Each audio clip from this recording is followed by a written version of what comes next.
ಅಯೋಧ್ಯೆಯ ಪುಣ್ಯ ನಗರಿಯಲ್ಲಿದ್ದೀವಿ. ಇಲ್ಲೊಂದು ಭವ್ಯ ರಾಮ ಮಂದಿರ ನಿರ್ಮಾಣ ಆಗುವಲ್ಲಿ ಕಾರ ಸೇವಕರ ಪಾತ್ರ ಅತಿ ಅಮೋಘ. ಅವರ ಶ್ರಮ, ಅವರ ಬಲಿದಾನ, ಅವರ ಪರಿಶ್ರಮ ಹಾಗೆ ಪಣ ಇದೆಲ್ಲದರ ಫಲವಾಗಿ ನಿರ್ಮಾಣವಾಗಿದೆ ಭವ್ಯ ರಾಮ ಮಂದಿರ. ನಾನು ಕರ ಸೇವಕ ಅಂತ ಹೇಳಿ ಅಭಿಯಾನವನ್ನ ಮಾಡ್ತಾ ಇದ್ದ ಬಿಜೆಪಿ ನಾಯಕರ ಪೈಕಿ ಮಾಜಿ ಮಂತ್ರಿಗಳು ಅರಗ ಜ್ಞಾನೇಂದ್ರ ಅವರು ನಮ್ಮ ಜೊತೆ ಸಂಪರ್ಕದಲ್ಲಿದ್ದಾರೆ. ನಾನು ಅಯೋಧ್ಯೆಯಿಂದ ಅವರನ್ನ ಮಾತನಾಡಿಸೋ ಪ್ರಯತ್ನವನ್ನ ಮಾಡ್ತಾ ಹೋಗ್ತೀನಿ. ಸ್ವಲ್ಪ ವಾಯ್ಸ್ ಡಿಲೇ ಇರಬೇಕು, ಅದನ್ನ ವೀಕ್ಷಕರು ಹಾಗೆ ಅರಗ ಜ್ಞಾನೇಂದ್ರ ಅವರು ಇಬ್ರು ಕೂಡ ಕ್ಷಮಿಸಿ ಸಹಿಸಿಕೊಂಡು ಈ ಮಾತುಕತೆಯನ್ನ ಗಮನಿಸಬೇಕಾಗಿ ವಿನಂತಿಸ್ಕೊಳ್ತೀನಿ. ಅರಗನ ಸರ್ ನಮಸ್ಕಾರ. ನಮಸ್ಕಾರಮ್ಮ.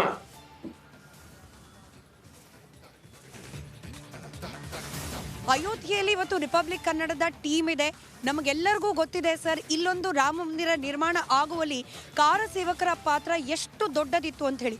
ನಿಮ್ಮ ಮಾತುಗಳಲ್ಲಿ ಕಾರ ಸೇವಕರ ಪಾತ್ರ, ಇವತ್ತಿನ ರಾಮ ಮಂದಿರದ ನಿರ್ಮಾಣದ ಹಿಂದಿರುವ ಆ ಶ್ರಮ, ಅದ್ರ ಬಗ್ಗೆ ಹೇಳೋದಾದ್ರೆ. ನೋಡಿಮ್ಮ, 500 ವರ್ಷಗಳ ಒಂದು ಅವಮಾನ, ಹಿಂದೂ ಧರ್ಮಕ್ಕೆ ಭಾರತಕ್ಕೆ ಆಗಿರ್ತಕ್ಕಂಥ ಅವಮಾನದ ಒಂದು ಇತಿಶ್ರೀ ಹಾಡಿರ್ತಕ್ಕಂಥ ಒಂದು ದಿನ ಅದು. 92ನೇ ಇಸ್ವಿ ಡಿಸೆಂಬರ್ 6ನೇ ತಾರೀಕು. 2 ಬಾರಿ ಹೋರಾಟದಲ್ಲಿಯೂ ಕೂಡ ನಾನು ಭಾಗವಹಿಸಿದ್ದೆ. ಅಕ್ಷರಶಃ 92ನೇ ಇಸ್ವಿ ಡಿಸೆಂಬರ್ 6ನೇ ತಾರೀಕು 1 ವಾರ ಮೊದಲೇ 5 ಲಕ್ಷ ಜನ ನಾವು ಅಯೋಧ್ಯೆ ಒಳಗಡೆ ಇದ್ವಿ.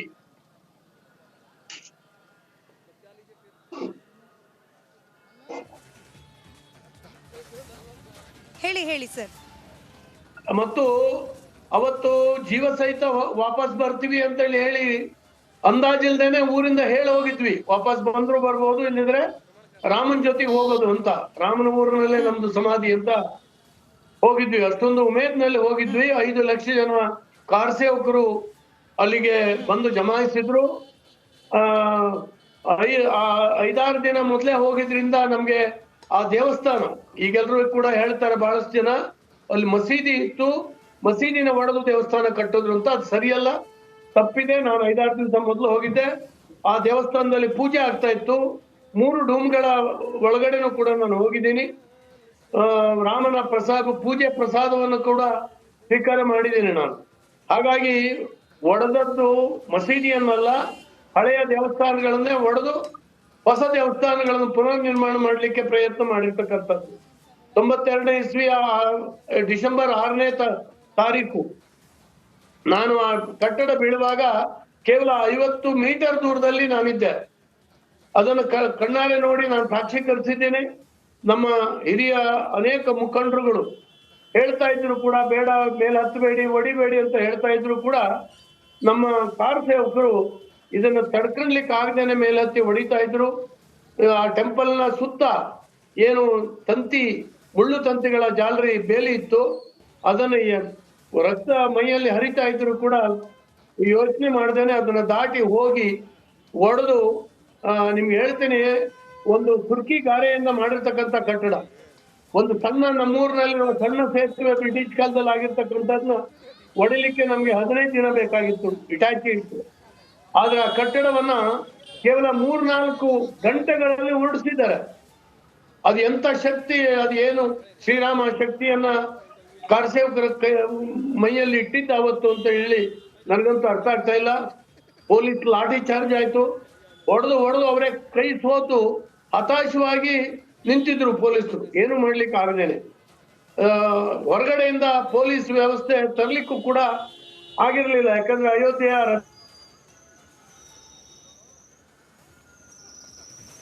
ಸುದ್ದಿಗಳನ್ನು ಕೊಡ್ತಾ ಇದ್ದೀವಿ. ಈಗ ಸೋಮವಾರ ಶ್ರೀರಾಮನಿಗೆ ಪ್ರಾಣ ಪ್ರತಿಷ್ಠಾಪನೆ ಹಿನ್ನೆಲೆ ಬಾಲರಾಮನಿಗೆ ಜೋರಾಗಿದೆ ಪೂಜೆ ಪುರಸ್ಕಾರ. ಗರ್ಭಗುಡಿಯನ್ನ 81 ಕಳಶದಿಂದ ಪವಿತ್ರಗೊಳಿಸುವ ಕಾರ್ಯ, ವಿವಿಧ ನದಿಗಳಿಂದ ಸಂಗ್ರಹಿಸಿರುವ ನೀರಿನಿಂದ ಸ್ವಚ್ಛತೆ ಕಾರ್ಯ. ಅಂದರೆ ದೇಶದಲ್ಲಿರುವಂಥ ಬೇರೆ ಬೇರೆ ಬೇರೆ ಬೇರೆ ಬೇರೆ ನದಿಗಳು, ಅದು ಕಾವೇರಿ, ಯಮುನೆ, ಎಲ್ಲ ನದಿಗಳು, 100 ನದಿಗಳ ಕಳಶ, ಅದರಿಂದ ನೀರಿಂದ ಸ್ವಚ್ಛತಾ ಕಾರ್ಯಕ್ರಮ ನಡೆಯುತ್ತೆ. ವಾಸ್ತುಶಾಂತಿ ಸಂಸ್ಕಾರ ಸೇರಿದಂತೆ ವಿವಿಧ ಪೂಜೆ ಬೆಳಗಿನಿಂದ ಆರಂಭವಾಗಿದೆ.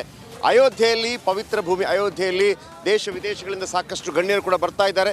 ಈ ನಡುವೆ ಇವತ್ತು ಆ ಬಾಲರಾಮನ ವಿಗ್ರಹಕ್ಕೆ ವಿವಿಧ ಪೂಜೆ ಆಗ್ತಾ ಇದೆ. ಪ್ರಾಣ ಪ್ರತಿಷ್ಠಾಪನೆ ಮಾತ್ರ ಬಾಕಿ. ಪ್ರತಿಷ್ಠಾಪನೆ ಆಗಿದೆ. ಪ್ರತಿಷ್ಠಾಪನೆ ಬೇರೆ, ಪ್ರಾಣ ಪ್ರತಿಷ್ಠಾಪನೆ ಬೇರೆ. ಅದರ ಕಣ್ಣಿಗೆ ಬಟ್ಟೆ ಕಟ್ಟಿ ಆನಂತರ ಅದಕ್ಕೆ ಕನ್ನಡಿಯನ್ನು ತೋರಿಸಲಾಗುತ್ತೆ. ಆನಂತರ ಯಾಗ ಯಜ್ಞಾದಿಗಳು ಬಹಳ ನಡೆಯುತ್ತೆ. ನರೇಂದ್ರ ಮೋದಿ ಅವರು ಲೋಕಾರ್ಪಣೆ ಮಾಡಲಿದ್ದಾರೆ ಈ ಸೊ ಹಾಗಾಗಿ ಬಾಲರಾಮನಿಗೆ ಅಂದರೆ ಯಾವೆಲ್ಲ ರೀತಿಯ ಕಾರ್ಯಕ್ರಮಗಳು ವಿಧಿವಿಧಾನಗಳಿರುತ್ತೆ ಹಿಂದೂ ಧರ್ಮದಲ್ಲಿ, ಆಮೇಲೆ ಬೇರೆ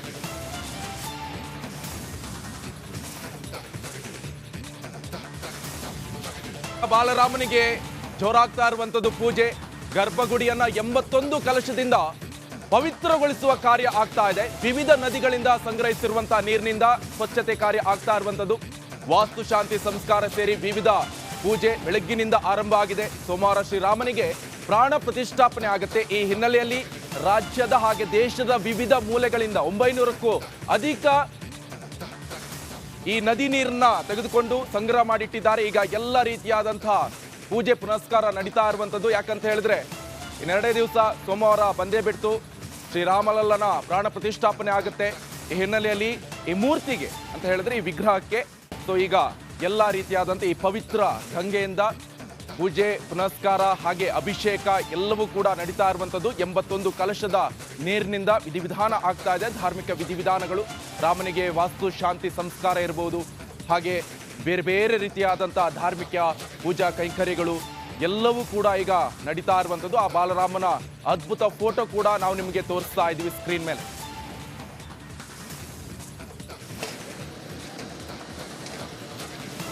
ನಾನು ಕಾರಸೇವಕ ಅಂತ ಹೇಳಿ ಕಾರಸೇವಕರ ಪರವಾಗಿ ನಿಂತಿತು ಬಿಜೆಪಿಯ ತಂಡ. ಬಿಜೆಪಿ ನಾಯಕ ಹಾಗೆ ಮಾಜಿ ಸಚಿವ ಈಶ್ವರಪ್ಪನವರು ನಮ್ಮ ಜೊತೆಯಲ್ಲಿ ನೇರ ಸಂಪರ್ಕದಲ್ಲಿದ್ದಾರೆ. ಈಶ್ವರಪ್ಪನವರೇ ನಮಸ್ಕಾರ.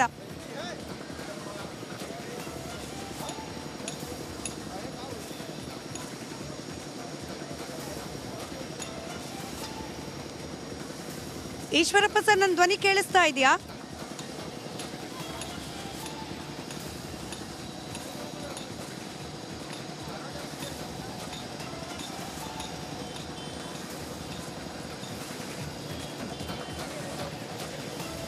ರೈಟ್, ಬಹುಶಃ ಸಂಪರ್ಕ ಕಡಿತವಾಗಿದೆ. ನಾವು ಸದ್ಯಕ್ಕೆ ರಾಮ ಮಂದಿರದ ಮುಖ್ಯ ದ್ವಾರದ ಬಳಿಯಲ್ಲಿದ್ದೀವಿ. ವಿಜುವಲ್ಗಳನ್ನು ತೋರಿಸೋದಾದ್ರೆ ಯಾವ ರೀತಿಯಾಗಿ ಸಿದ್ಧವಾಗಿದೆ ಅಯೋಧ್ಯೆ ನಗರಿ ಅನ್ನೋದನ್ನ ಈ ದೃಶ್ಯಗಳಲ್ಲಿ ಗಮನಿಸಬಹುದಾಗಿದೆ. ಹೂವಿನ ಅಲಂಕಾರ ರಸ್ತೆಯ ಮಾರ್ಗದುದ್ದಕ್ಕೂ ಕೂಡ ಮಾಡಲಾಗಿದೆ. ಒಳಭಾಗದಲ್ಲೂ ಕೂಡ, ಒಳಭಾಗದ ದೃಶ್ಯವನ್ನ ನೀವು ಗಮನಿಸ್ತಾ ಇದ್ರೆ ಎರಡೂ ಬದಿಯ ಗೋಡೆಗಳಿಗೆ ಹೂವಿನಿಂದ ಸಿಂಗಾರ ಮಾಡಲಾಗಿರ್ತಕ್ಕಂಥದ್ದು. ಹಾಗೆ ಭದ್ರತಾ ವ್ಯವಸ್ಥೆಯನ್ನ ಮತ್ತಷ್ಟು ಇವತ್ತು ಬಿಗಿಗೊಳಿಸಲಾಗಿದೆ. ಧರ್ಮಪಥ ಹಾಗೆ ರಾಮಪಥ ಹಾಗೆ ಇದು ರಾಮ ಜನ್ಮಭೂಮಿಯನ್ನ ಕನೆಕ್ಟ್ ಮಾಡುವಂತಹ ಪಥ. ಈ ಮೂರು ಮಾರ್ಗಗಳಿಂದ ಸಂಪೂರ್ಣವಾಗಿ ಹೂವುಗಳಿಂದ ಅಲಂಕರಿಸಿ ಸಿಂಗಾರವನ್ನ ಮಾಡಲಾಗಿರ್ತಕ್ಕಂಥದ್ದು. ಅಯೋಧ್ಯೆಯಿಂದ ನೇರ ಪ್ರಸಾರದ ವರದಿಯನ್ನು ನಾವು ತೋರಿಸ್ತಾ ಇದ್ದೀವಿ. ನಮ್ಮ ಜೊತೆಯಲ್ಲಿ ಈಶ್ವರಪ್ಪನವರು, ಮಾಜಿ ಸಚಿವ ಈಶ್ವರಪ್ಪನವರು ಸಂಪರ್ಕದಲ್ಲಿದ್ದಾರೆ. ಸರ್ ನಮಸ್ಕಾರ. ನಮಸ್ಕಾರ. ಕೇಳುತ್ತಾ?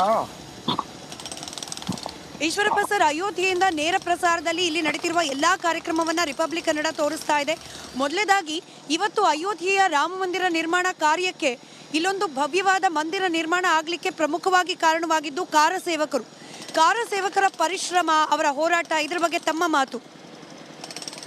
ಈಗ ಕೇಳ್ತಮ್ಮ, ನನ್ನ ಮಾತು ಕೇಳಿಸ್ತಾ ಇದೆಯಾ? ಹಲೋ, ನನ್ನ ಮಾತು ಕೇಳಿಸ್ತಮ್ಮ? ಹಾ, ಈಗ ಕೇಳಿಸ್ತಿದೆ ಸರ್, ಹೇಳಿ ಹೇಳಿ. ಆಯ್ತು ಆಯ್ತು. 1990ರಲ್ಲಿ ಮುಲಾಯಂ ಸಿಂಗ್ ಯಾದವ್ ರವರು ಅಲ್ಲಿಯ ಉತ್ತರ ಪ್ರದೇಶದ ಮುಖ್ಯಮಂತ್ರಿಗಳಾಗಿದ್ರು. ಆ ಸಂದರ್ಭದಲ್ಲಿ ಇಡೀ ದೇಶದಿಂದ ಆ ಗುಲಾಮಗಿರಿಯ ಸಂಕೇತವಾದ ಆ ಬಾಬರ್ ಮಸೀದಿಯನ್ನು ಕಿತ್ತೆಸಿಬೇಕು ಅನ್ನೋದು ಎಲ್ಲ ಕರಸೇವಕರ ಅಪೇಕ್ಷೆ ಇತ್ತು. ವಿಶ್ವ ಹಿಂದೂ ಪರಿಷತ್ತಿನ ಕರೆ ಮೇರೆಗೆ ನಾವೆಲ್ಲರೂ ಕೂಡ ಅಯೋಧ್ಯೆಗೆ ಹೋಗಿದ್ವಿ. ಅಲ್ಲಿ ಒಳಗಡೆ ಹೋಗೋದಕ್ಕೆ ಒಂದು ಪಕ್ಷಿನೂ ಕೂಡ ನಾವು ಬಿಡಲ್ಲ ಅನ್ನಂತ ಮಾತನ್ನ ಮಾನ್ಯ ಆಗಿನ ಮುಖ್ಯಮಂತ್ರಿಗಳಾಗಿದ್ದ ಮುಲಾಯಂ ಸಿಂಗ್ ಯಾದವ್ ಅವರು ಹೇಳಿದ್ರು. ನಾನು, ಯಡಿಯೂರಪ್ಪನವರು, DS ಶಂಕರಮೂರ್ತಿ ಅವರು, ಕರ್ನಾಟಕ ರಾಜ್ಯದ ಸಾವಿರಾರು ಜನ ನಾವು ಅಲ್ಲಿ ಹೋಗಿದ್ವಿ. ಆದ್ರೆ ನಮಗೆ ಸುತ್ತಲೂ ಟ್ರೆಂಚ್ ಹೊಡೆದಿದ್ರು, ಒಳಗಡೆ ಹೋಗಕ್ಕೆ ಅವಕಾಶ ಕೊಡ್ಲಿಲ್ಲ. ಅಲ್ಲಿ ಪೊಲೀಸು, ಸೈನ್ಯ ಎಲ್ಲ ಇಟ್ಕೊಂಡು, ರೈಫಲ್ ಎಲ್ಲ ಇಟ್ಕೊಂಡು ನಿಂತಿದ್ರು. ಆದ್ರೂ ಕೂಡ ಒಳಗ್ ನುಗ್ಬೇಕು ಅಂತ ಹೋದಾಗ ಕೆಲವ್ರನ್ನ ಶೂಟ್ ಮಾಡಿ ಅವರು ಅಲ್ಲೇ ಸಾಯ್ಬೇಕಾಯ್ತು ಅಂತ ಪರಿಸ್ಥಿತಿನ ನಾವು ಕಣ್ಣಿಂದ ನೋಡಿದ್ವಿ. ಆದ್ರೂ ಕೂಡ ನಾವು ಬಿಡ್ಲಿಲ್ಲ, ನುಗ್ಗಿದ್ವಿ. ಕೊನೆ ನಮ್ಮನ್ನೆಲ್ಲರೂ ಕೂಡ ಅರೆಸ್ಟ್ ಮಾಡಿ ಯಾವ್ದೋ ಒಂದು ಕಾಡಲ್ಲಿ ಕರ್ಕೊಂಡೋಗಿ ಬಿಟ್ರು. ಇದು 1990ರಲ್ಲಿ ನಡೆದಂತ ಘಟನೆ. ಆದ್ರೂ ಬಿಡ್ಲಿಲ್ಲ, ನಾವು ಮತ್ ಬರ್ತಿದ್ವಿ, ಹೋಗ್ತಿದ್ವಿ, ನಡೀತಾ ಇತ್ತು. ಆದ್ರೆ ಅವಾಗ ನಮಗೆ ಕರಸೇವಕರಿಗೆ ಆ ಒಂದು ಕೆಲಸ ಮಾಡೋದಕ್ಕೆ ಅವಕಾಶ ಆಗ್ಲಿಲ್ಲ. ಎಗೈನ್ 1992 ಡಿಸೆಂಬರ್ 6ಕ್ಕೆ ಮತ್ತೆ ನಮ್ಗೆಲ್ಲ ಅಲ್ಲಿ ಬರ್ಬೇಕು ಅಂತ ಅಂದಾಗ ಆಗ ಒಂದು ಪರಿಸ್ಥಿತಿನೇ ಬೇರೆ ಆಗಿತ್ತು. ಆ ಉತ್ತರ ಪ್ರದೇಶದ ಮುಖ್ಯಮಂತ್ರಿಯಾಗಿ ಭಾರತೀಯ ಜನತಾ ಪಾರ್ಟಿಯ ಕಲ್ಯಾಣ್ ಸಿಂಗ್ ಅವರು ಮುಖ್ಯಮಂತ್ರಿ ಆಗಿದ್ರು. ಆದ್ರೂ ಕೂಡ ಅವರು ನಾವು ಅಲ್ಲಿ ಯಾವುದೇ ಕಾರಣಕ್ಕೂ ಕೂಡ ಆ ಒಂದು ಆ ಗುಂಬಸ್ ಅಂತ ಏನಿದೆ ಅದನ್ನು ಒಡೆಯೋದಕ್ಕೆ ಅವಕಾಶ ಕೊಡಲ್ಲ ಅನ್ನೋಂತ ಮಾತು ಕಲ್ಯಾಣ್ ಸಿಂಗ್ ಅವರೇನೋ ಹೇಳಿದ್ರಂತೆ ಕೇಂದ್ರ ಸರ್ಕಾರಕ್ಕೆ, ನಮಗೆ ಗೊತ್ತಿಲ್ಲ. PV ನರಸಿಂಹರಾಯರು ಆಗ ಪ್ರಧಾನಮಂತ್ರಿಗಳು. ಅದೇ ರೀತಿ ಆ ಸಂದರ್ಭದಲ್ಲಿ ನಾವೆಲ್ಲರೂ ಕೂಡ ಅಲ್ಲಿ ಹೋದಂತ ಸಂದರ್ಭದಲ್ಲಿ ನಮ್ಗೆ ಆಶ್ಚರ್ಯ ಆಯ್ತು. ಇಡೀ ದೇಶದಿಂದ ಬಂದ ಕರಸೇವಕರು ನೋಡ್ತಿದ್ದಂಗನೆ ಆ ಒಂದು ಮಸೀದಿ ಮೇಲೆ ಹತ್ತು ಬಿಟ್ಟು ಅವರೆಲ್ಲರೂ ಕೂಡ ಕೈಯಲ್ಲಿ ಏನು ಗುದ್ಲಿ ಪಿಕಾಸಿ ಏನು ತಗೊಂಡೋಗಿರ್ಲಿಲ್ಲ. ಆ ಮಸೀದಿ ಮೇಲ್ಗಡೆ ಇದ್ದಂತ ಕೆಲವು ಕಬ್ಬಿಣದ ಕಂಬಗಳನ್ನ ಅವರೇ ಕಿತ್ಕೊಂಡು ಅದೇ ಆಯುಧ ಮಾಡ್ಕೊಂಡು ಅವನ್ನೆಲ್ಲವನ್ನು ಕೂಡ ಧ್ವಂಸ ಮಾಡಿಬಿಟ್ರು. ಆ ಧೂಳಿಗೆ ನಿಜಕ್ಕೂ ಎಲ್ರು ಕೂಡ ಆಶ್ಚರ್ಯ ಪಟ್ರು, ಅಷ್ಟೇ ಧೂಳಾಯ್ತು. ನಮ್ ಕಣ್ಣೆದುರಿಗೆನೆ ಆ ಮಸೀದಿ ಬಿದ್ದೋಗಿದ್ದು ಆಶ್ಚರ್ಯ ಆಯ್ತು, ಸಂತೋಷನೂ ಕೂಡ ಆಯ್ತು. ಈ ರೀತಿ ಆ ಒಂದು ಮಸೀದಿಯನ್ನ 500 ವರ್ಷದ ಕೆಳಗಿದ್ದಂತ ಆ ಮಸೀದಿ ಇಡೀ ದೇಶದ ಹಿಂದೂಗಳಿಗೆ ಹೇಳ್ತಾ ಇದ್ರು, ನೀವು ಗುಲಾಮರು ಅಂತ ಹೇಳ್ತಾ ಇತ್ತು. ಅಂತ ಸಂದರ್ಭದಲ್ಲಿ ಯಾವ ಭಯನೂ ಇಲ್ದೇನೆ ನಾವು ನುಗ್ಗಿದ್ವಿ.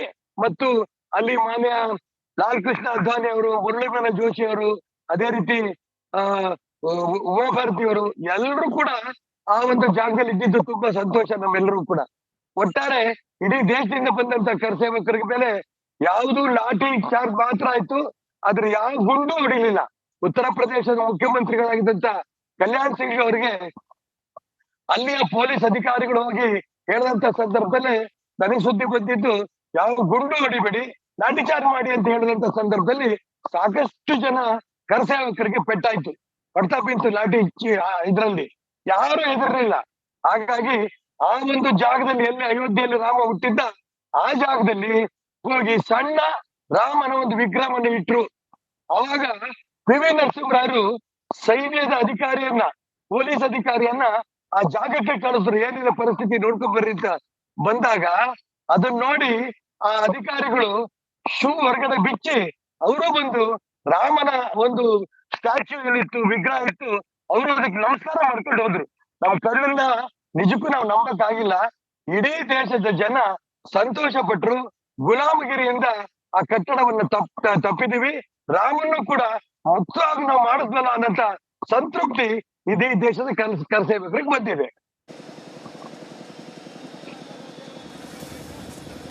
ಈಶ್ವರಪ್ಪ ಸರ್, ನೋಡಿ, ಅಂತ ಹೋರಾಟ, ಅಂತ ಪರಿಶ್ರಮದ ಫಲ ಇವತ್ತು ರಾಮ ಮಂದಿರ 2 ದಿನದಲ್ಲಿ ಉದ್ಘಾಟನೆ ಆಗ್ತಾ ಇದೆ.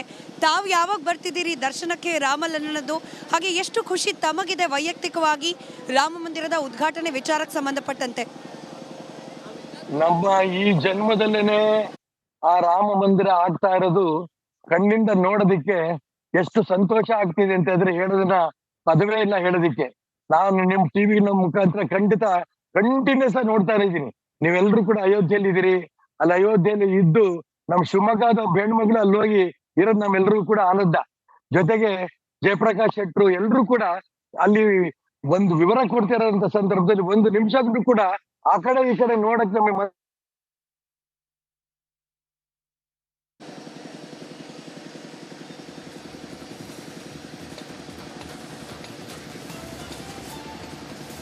ರೈಟ್ ಈಶ್ವರಪ್ಪ ಸರ್ ಅವ್ರದ್ದು ಆ ಫೋನ್ ಲೈನ್ ಡಿಸ್ಕನೆಕ್ಟ್ ಆಗಿದೆ. ಧನ್ಯವಾದ ಈಶ್ವರಪ್ಪ ಸರ್ ರಿಪಬ್ಲಿಕ್ ಕನ್ನಡದ ಜೊತೆಯಲ್ಲಿ ಮಾತನಾಡಿದ್ದಕ್ಕೆ. ಅನೇಕ ಕರಸೇವಕರ ಪರಿಶ್ರಮ, ಅದರ ಫಲವಾಗಿ ತಲೆ ಎತ್ತಿ ನಿಲ್ತಾ ಇದೆ ಈ ಒಂದು ಭವ್ಯವಾದ ರಾಮ ಮಂದಿರ ಉದ್ಘಾಟನೆಗೆ ಸಂಬಂಧಪಟ್ಟಂತೆ ಅಯೋಧ್ಯೆಯಲ್ಲಿ ಆಗ್ತಾ ಇರುವ ಇಂಚಿಂಚು ಮಾಹಿತಿಯನ್ನ ರಿಪಬ್ಲಿಕ್ ಕನ್ನಡ ನಿಮ್ಮ ಮುಂದೆ ಇಡ್ತಾ ಇದೆ. ದೃಶ್ಯಗಳಲ್ಲಿ ತೋರಿಸೋ ಪ್ರಯತ್ನವನ್ನ ಮಾಡ್ತಾ ಹೋಗ್ತೀವಿ. ಕಾಮಗಾರಿಗಳು ಯಾವ ಮಟ್ಟದಲ್ಲಿ ನಡೀತಿದೆ ಅಂತಂದ್ರೆ, ಅಯೋಧ್ಯೆಯ ಯಾವ ಮೂಲೆಗೆ ಹೋದ್ರೂ ಕೂಡ, ಯಾವ ಜಾಗಕ್ಕೆ ಹೋದ್ರೂ ಕೂಡ ಒಂದಲ್ಲ ಒಂದು ರೀತಿಯ ಕಾಮಗಾರಿಗಳು ನಡೀತಲೇ ಇದೆ. ಹಾಗೆ ರಾಮ ಭಕ್ತರು, ನೀವು ದೃಶ್ಯದಲ್ಲಿ ಗಮನಿಸ್ತಾ ಇದ್ದೀರಿ, ಇದು ಮುಖ್ಯ ಮಂದಿರದ ಎಂಟ್ರೆನ್ಸ್. ಇಲ್ಲಿ ಇವತ್ತು ಸಾರ್ವಜನಿಕರ ಪ್ರವೇಶಕ್ಕೆ ಒಂದಷ್ಟು ರಿಸ್ಟ್ರಿಕ್ಷನ್ ಇದೆ. ಯಾಕಂತಂದ್ರೆ ಇಲ್ಲಿದ್ದಂತಹ ಮೂಲ ಮೂರ್ತಿ ಏನಿತ್ತು, ಇಷ್ಟು ದಿನ ಭಕ್ತರು ಬಂದು ಯಾವ ಮೂಲ ಮೂರ್ತಿಯ ದರ್ಶನವನ್ನ ಪಡ್ಕೊಂಡ್ರು, ಆ ಮೂಲ ಮೂರ್ತಿಯ ಪೂಜೆ ಪ್ರಕ್ರಿಯೆಗಳು ನೆನ್ನೆಗೆ ಮುಗಿದು ಹೋಗಿದೆ. ಅದನ್ನ ಆ ಟೆಂಟ್ನ ತಾತ್ಕಾಲಿಕ ಮಂದಿರದಿಂದ ಮುಖ್ಯ ಮಂದಿರಕ್ಕೆ ಶಿಫ್ಟ್ ಮಾಡುವ ಪ್ರಕ್ರಿಯೆ ನಡೀತಾ ಇದೆ. ಹೀಗಾಗಿ ಇವತ್ತಿನಿಂದ ರಾಮನ ಪ್ರಾಣ ಪ್ರತಿಷ್ಠೆ ಆಗೋವರೆಗೂ ಭಕ್ತರಿಗೆ ರಾಮನ ದರ್ಶನ ಸಿಗೋದಿಲ್ಲ. ಆದರೂ ಕೂಡ ದೇಶದ ಮೂಲೆ ಮೂಲೆಯಿಂದ, ಬೇರೆ ಬೇರೆ ಭಾಗದಿಂದ ಸಹಸ್ರಾರು ಸಂಖ್ಯೆಯಲ್ಲಿ, ಅಕ್ಷರಶಃ ಸಹಸ್ರಾರು ಸಂಖ್ಯೆಯಲ್ಲಿ ಜನ ಬರ್ತಿದ್ದಾರೆ. ರಾಮ ಮಂದಿರದ ಮುಂಭಾಗದಲ್ಲಿ ನಿಲ್ತಿದ್ದಾರೆ. ಪೊಲೀಸರಿಗೆ ಒಂದು ಹಂತಕ್ಕೆ ನಿಜಕ್ಕೂ ಕೂಡ ಟಫ್ ಟಾಸ್ಕ್, ಕಷ್ಟ ಆಗ್ತಿದೆ ಪೊಲೀಸರಿಗೂ ಕೂಡ ಜನರನ್ನ ಕನ್ವಿನ್ಸ್ ಮಾಡಲಿಕ್ಕೆ. ಇವತ್ತು ಹಾಗೆ ನಾಳೆ ದರ್ಶನ ಇರೋದಿಲ್ಲ, ನೀವಿಲ್ಲಿ ನಿಲ್ಬೇಡಿ ಅಂತ ಹೇಳ್ತಿದ್ರು ಕೂಡ ಯಾರೂ ಜಾಗದಿಂದ ಕದಲ್ತಾ ಇಲ್ಲ. ಇಲ್ಲೇ ನಿಂತು ರಾಮನ ದರ್ಶನ ಮಾಡ್ತೀವಿ ಅಂತ ಹೇಳಿ ಪಣ ತೊಟ್ಟು ನಿಂತಿದ್ದಾರೆ. ದೃಶ್ಯದಲ್ಲಿ ನೀವು ಗಮನಿಸ್ತಾ ಇದ್ದೀರಿ, ಅನೇಕ ಭಾಗಗಳಿಂದ ಬಂದಿರುವಂತಹ ಭಕ್ತರು ರಾಮ ಮಂದಿರದ ಮುಂಭಾಗದಲ್ಲಿ ಜಮಾವಣೆಗೊಂಡಿದ್ದಾರೆ.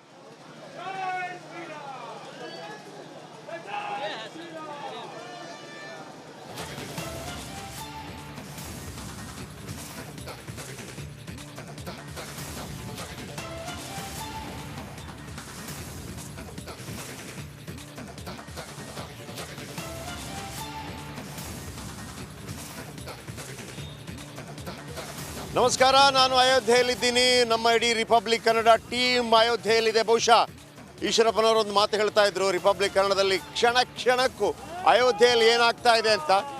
ಬ್ರೇಕಿಂಗ್ ಕೊಡ್ತೀನಿ. ಅದಕ್ಕಿಂತ ಮೊದಲು ನೋಡಿ ಯಾವ ರೀತಿ ಪ್ರತಿ ಕ್ಷಣ ಎಲ್ಲ ಕಡೆ ಸಂಭ್ರಮ ಸಂಭ್ರಮ ಸಂಭ್ರಮ. ಈ ನಡುವೆ ಬಾಬರ್ ರಸ್ತೆಗೆ ಅಯೋಧ್ಯ ರಸ್ತೆ ಹೆಸರಿಡಲು ಆಗ್ರಹ.